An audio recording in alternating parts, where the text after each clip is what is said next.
Thank you. I'm so happy to be here in this new role. Woohoo!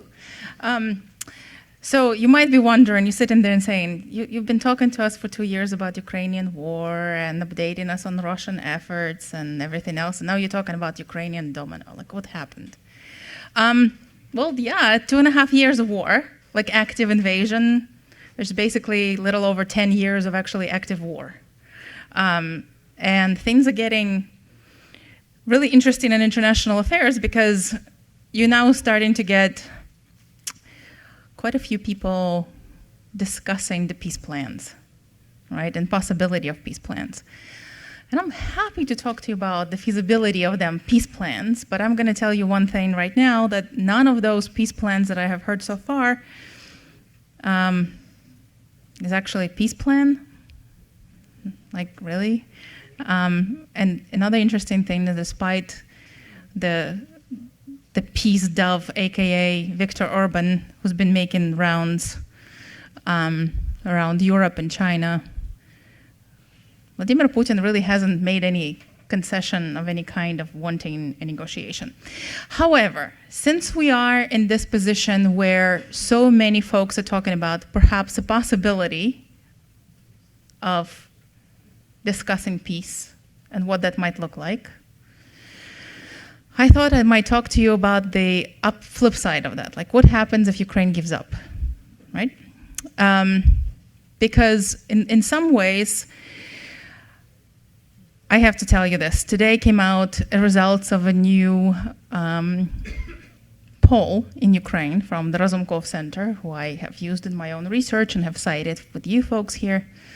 And 44% of Ukrainians, unprecedented since the beginning of war, the full-scale invasion, are supporting some kind of negotiations. Now, 90% still believe that Ukraine needs to get the borders of 1991. The question is, of course, will they get them, and what does it mean? And of course, the last year's counteroffensive didn't work so well, right? And there's a whole bunch of questions about the US aid being delayed by 6 months, and there's a lot of other things that's happening around the world that making people think about what the world might look like if Ukraine loses. Now, again, I'm going to reassure you, most Ukrainians, and I just got my own way of my own questionnaire from Ukraine. My research team just we did our own survey. And I can tell you still 90% want that victory, right? And they still want the borders of 1991, and they don't want any territorial concessions. So that's still there. 80% still believe in and approve of Zelensky. 90% are way behind the Ukrainian armed forces. So it's still a decent picture. However, some warning, some caution, I think, is in order for us to start thinking through what happens if Ukraine falls. What kind of possibilities might there be for not only Europe, not just for Ukraine, because I mean, I'm going to tell you what's going to happen to Ukraine. It's not going to exist. But what's also going to happen to Europe, and what's going to happen to the free world, of which you and I are members of, sitting here in Erie, Pennsylvania, in the United States. So I thought I'd begin, there's my little outline, you know, I thought I'd be all professional and junk and stuff and give you like a roadmap of what I was going to do. So I'm going to talk to you a little bit about the consequences, then I'm going to talk to you about broader consequences about liberal democracy, about Ukraine war as war for democracy, and also about these elections, because we are living also in a very, why these conversations about Ukraine losing and concessions and all that, it's very political because it is a very historic electoral year. I'm going to give you a little spoiler alert here. This year, we have a record number of elections in history. So that matters, right? Because elections matter in democracies and non-democracies alike, weirdly, says comparative political scientist. Okay, so possible consequences of Russian win. God forgive me for even considering that in Ukraine. So I thought I'd start with you with something pretty straightforward, which is European global military security. I mean, these are things that are quite obvious. I think they are pretty obvious. So for Ukraine, it means occupation, right? So even if it's not full occupation of Ukraine, because there are certain folks out there, which, by the way, congratulations to the Republican Party on their nominee and the vice president, among them who have been suggesting about dividing basically Ukraine along the Dnieper River. So that means half of the occupation, which also means that the full occupation is inevitable, right? So what does it mean? Occupation. Occupation will not be nice. We know that already, because of the experience that Ukraine has had in the last 2.5 years.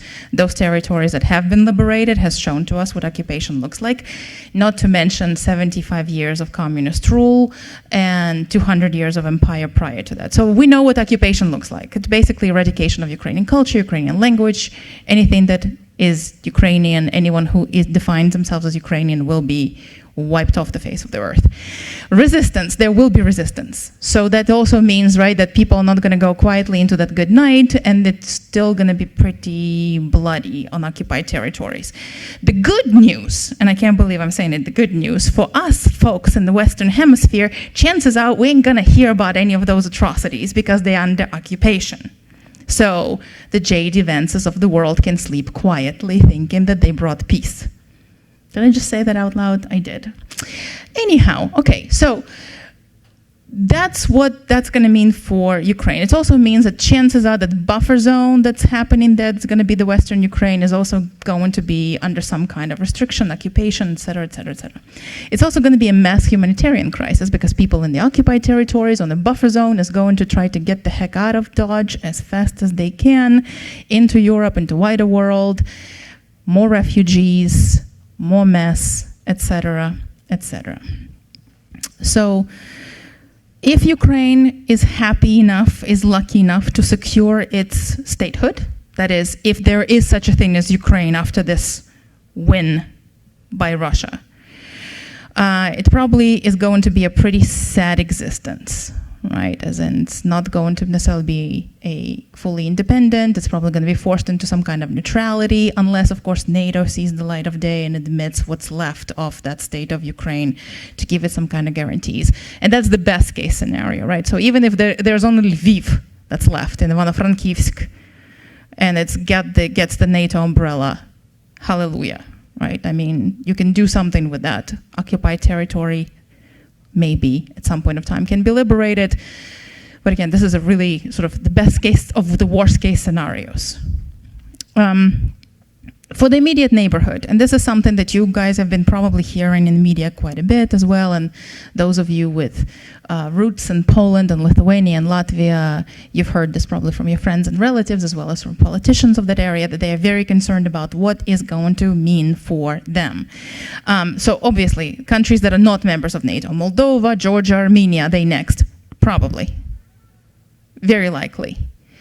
And the sad part about all of that is that the occupied Ukrainians, chances are, will be used in the military in the Russian new military. They will be deployed, they will be mobilized, they will be forced to serve and go and kill their neighbors. You know how I know this? Because this has happened before, right? Chechens are now fighting on Ukrainian territory, Georgians were fighting elsewhere. So, you know, we know that this is a thing. That's why you also have a bunch of Buryats running around Ukraine, right? They also been occupied by the Russian Federation and Russian Empire at some point in time. So that's a very real possibility. Now, as far as NATO allies are concerned, so Poland, Estonia, Lithuania, Latvia, what would have happened to them? So they themselves are very concerned. I heard this from Poles and Lithuanians and Latvians. They are on high alert. And they've been walking around Europe and they're screaming in full speed at the fact that they are next. Right? Why are they doing that? Well, because they know what it feels like. They don't want a repeat of that. But what's the likelihood of that? So there's sort of a divergent thinking in that direction. One, well, since they are members of NATO, will Russia really dare? And there's good reasons to believe that Russia would not dare. Right? At least NATO countries are going to be okay. But it comes with a caveat, and this is where I'm going to put a big fat gold star right here. Okay for now. I'm going to come back to this big fat gold star in a minute. So as long as NATO holds and Article 5 holds, right? I mean, yeah, that there's no reason to believe that Russia's going to have the goal to go against, because it will be provoking Article 5 and United States and, you know, the realists among international relations thinkers say this is irrational. But they're also telling me it was very irrational for Russia to attack Ukraine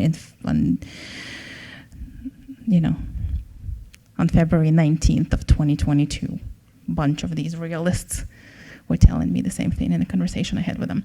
So there we are. Now, what is that big fat star? Well, I'm going to come back to that in my second slide, because there is a good reason to believe, again, have question marks about the sustainability of Western unity and what it's going to look like, right? What is that going to look like? Again, pending a lot of other developments world over, like the free world and where we're going with that. Now, for global security, what does that mean? Well, yeah, if Russia wins in Ukraine, that's going to embolden China in its actions in Taiwan and Hong Kong. That's a no-brainer, because China is watching, Iran is watching. If one authoritarian country can go ahead and invade its democratic neighbor and make territorial claims, and it succeeds, right? And Western sanctions don't work. Why not? Why not indeed? Iran, emboldening of Iran and its actions in Middle East, right? And whether it's Hamas or whether it's Hezbollah,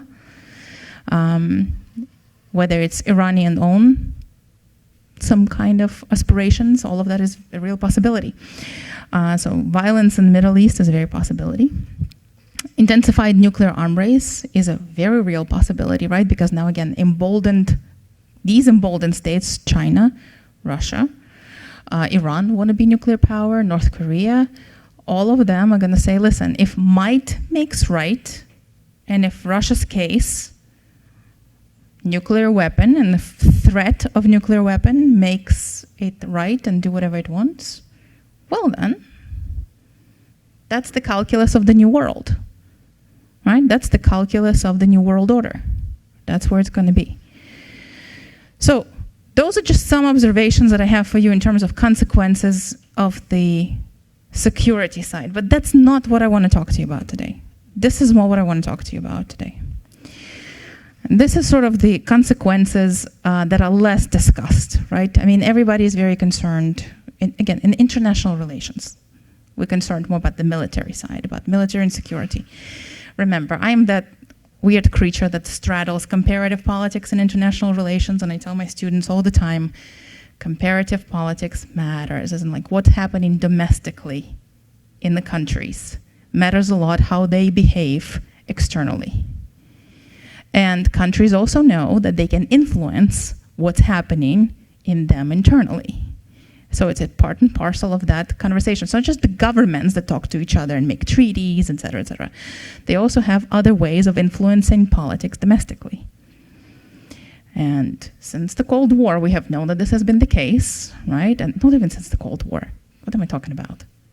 Since Renaissance, since Middle Ages, it's been the case, right? I mean, that's why we had the Treaty of Westphalia, 1648, right? Where kings and queens of Europe said, no more meddling in our affairs. This is why we have that concept of sovereignty, right? Nobody tells the sovereign king what to do in their borders, and if you do, and you're suspected of collaborating with foreigners, it's treason, and off with your head. So it's an old concept, very old concept, right? But the thing is that it hasn't gone anywhere, right? It's still present. And as I talked to you last time when I was here, I sort of cautioned you, and I told you that I sometimes feel like a conspiracy theorist when I say that, but there's a real danger for these covert, so-called active measures that as the Russian KGB has called them, or Soviet KGB has called them once upon a time, that are taken in order to erode liberal democracy. Now, here I'm going to sort of pause and say, what the heck do I mean by liberal democracy, right? Because there's a lot of conversation about what democracy is. Oh, believe me, I know there's a lot of conversations. When I ask my students what a democracy is, I have about 500 different opinions among 10 of them.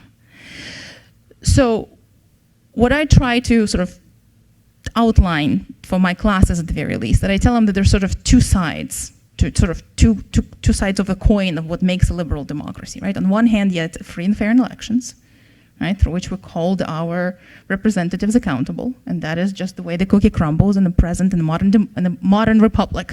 That's what makes a modern republic, right? We have this electoral cycles, we have electoral leaders, we have these representatives that make decisions on behalf of their electorate.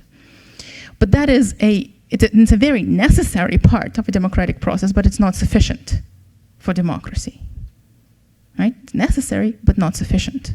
You can have electoral processes and yet not have a true democracy. And this is where my students look at me, scratch their heads and say, what the heck are you on, lady? And then I tell them, well, listen, what is the most important part then of the liberal democracy?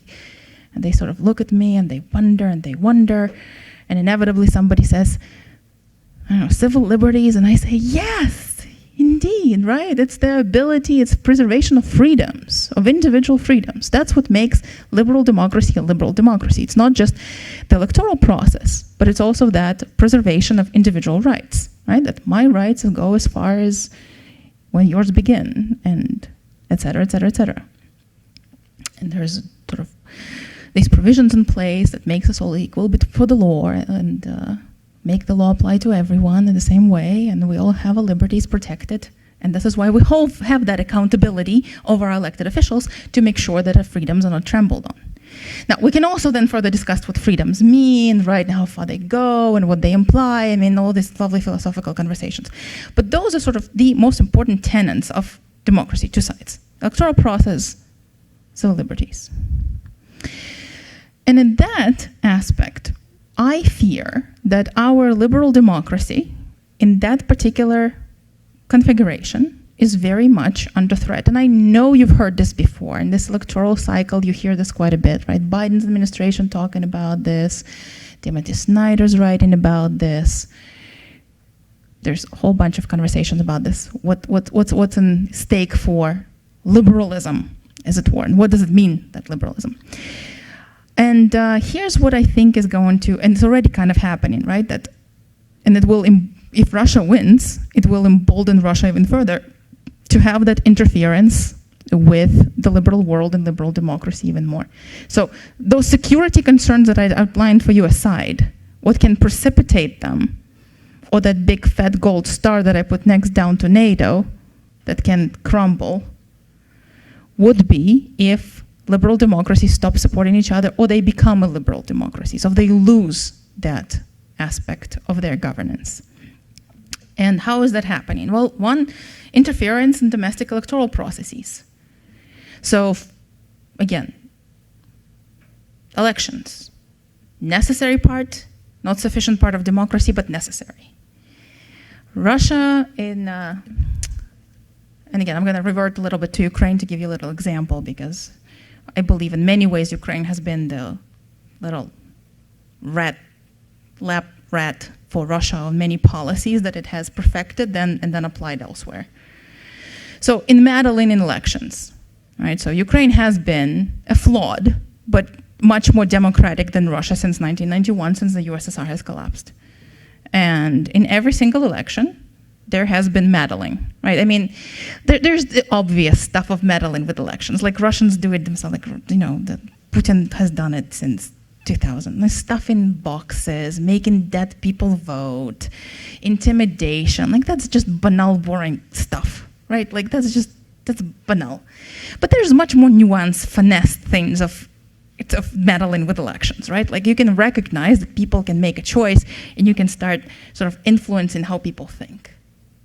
Right, and that's the more fun stuff, right? And you can do that either again through intimidation or through blatant support for those illiberal, anti-democratic political parties. That's really a simple thing, right? Give them financial support, give them logistical support. Then you can also sort of start throwing it out there to the electorate, right? Influencing the electorate itself, as in like meddling with people's minds through propaganda. Social media and traditional media as well, right? Throw in some messages that are going to latch on to a certain division that already exists in the country. You don't need to invent things. I mean, every society has divisions. You just need to find one, exploit it, and off you go, right? You put some oil on the fire and watch that sucker burn.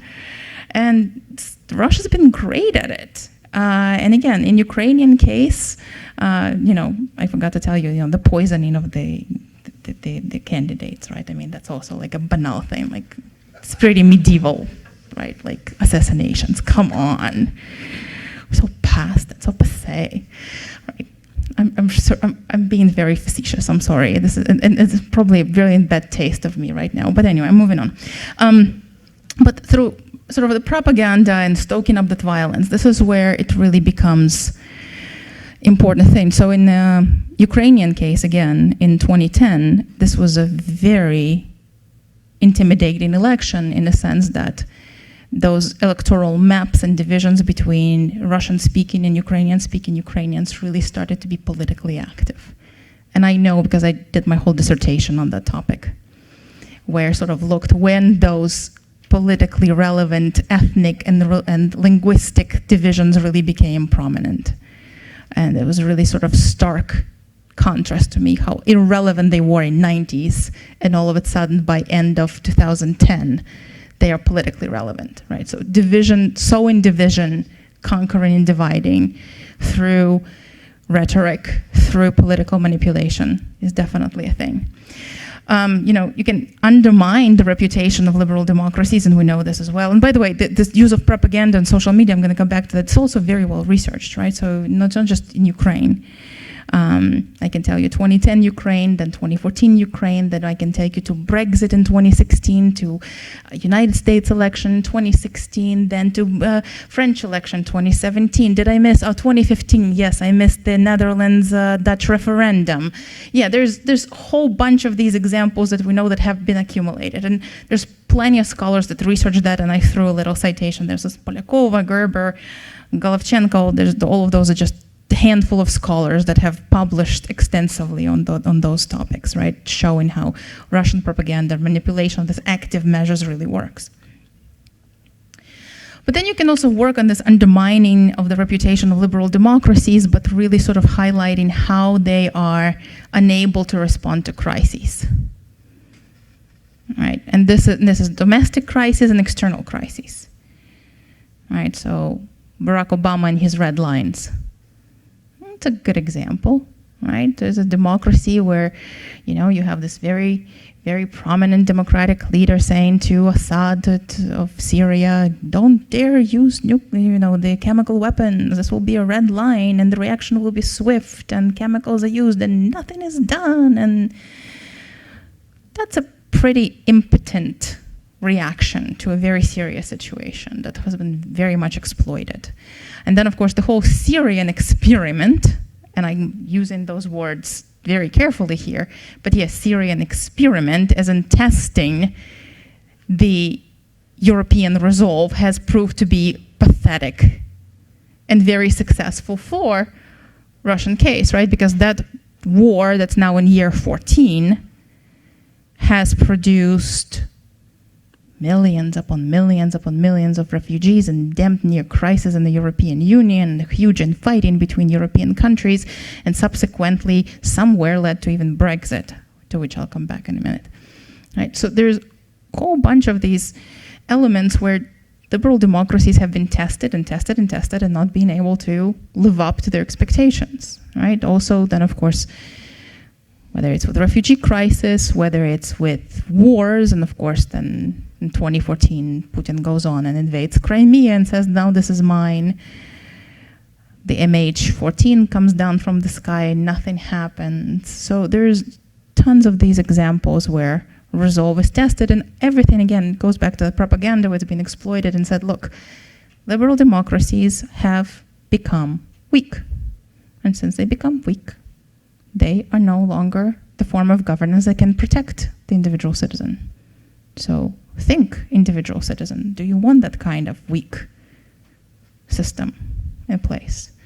Or do do you look for? Strong authoritarian leader. Furthermore, another sort of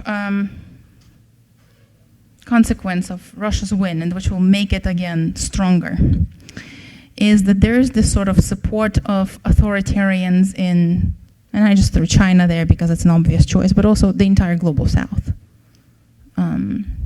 I could have thrown Europe in there too just as easily. Viktor Orban, right, is one of these people who doing this support of this authoritarianism, right, that leaning toward that authoritarianism. Turkey, for that matter, too. But I think China and Global South make a much more stronger case here, like India and Brazil, even though, you know, Lula we still consider a pretty democratic guy, that they allow for Russia to continue to show how ineffectual the existing world order really is. So right now, as we speak, Russia chairs United Nations Security Council. Say, what?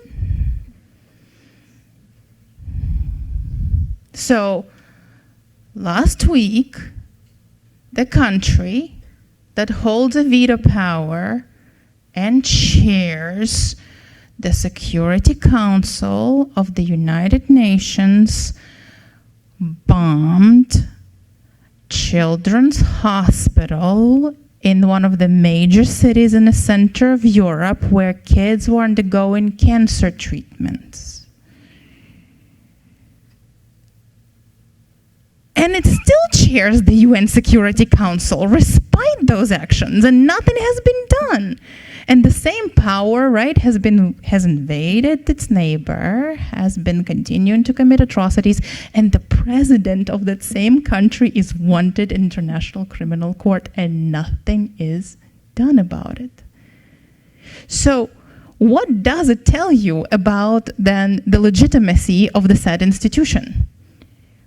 I can tell you, as a teacher of international relations and international institutions, international law, I'm finding it really hard to persuade my students that that institution is worth a paper that that charter is written on. Even though for the last 20 years I've been the most ardent advocate of that. Right? So it sort of tells us then that there is a